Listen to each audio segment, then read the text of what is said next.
போர் வீரர்கள் எல்லோரும் அரசரை காணோம்னு சொல்லிட்டு காட்டுக்குள்ள தேடி போறப்ப அங்க ஒரு சின்ன பையன் அவங்க எடுத்துட்டு வந்த உணவுகளை திருடுறத பார்த்துட்டு அந்த போர் வீரர்கள் அவனை துரத்திக்கிட்டு போறாங்க.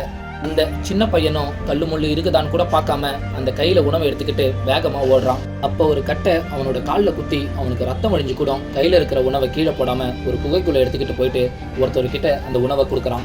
அவரும் இப்படி இவன் ரத்தம் ஊத்திக்கிட்டே உணவை எடுத்துட்டு வந்ததை பார்த்துட்டு கண் கலங்கி போய் நிற்கிறாரு. பின்னாடியே துரத்திட்டு வந்த போர் வீரர்கள் இதை பார்த்துட்டு அரசே நீங்களா அப்படின்னு கேட்குறாங்க.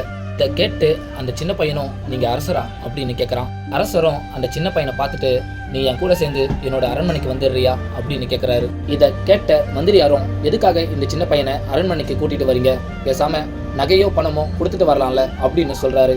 அதுக்கு அரசரும் பலனை எதிர்பார்த்து அவன் உதவி செஞ்சிருந்தா அதுக்கு விலை உண்டு, எந்த பலனையும் எதிர்பார்க்காம உதவி செஞ்ச இவனுக்கு அரவணைப்பு தான் சரியா இருக்கும் அப்படின்னு சொல்றாரு. இந்த குட்டி ஸ்டோரி பிடிச்சிருந்தா மறக்காம லைக் பண்ணுங்க.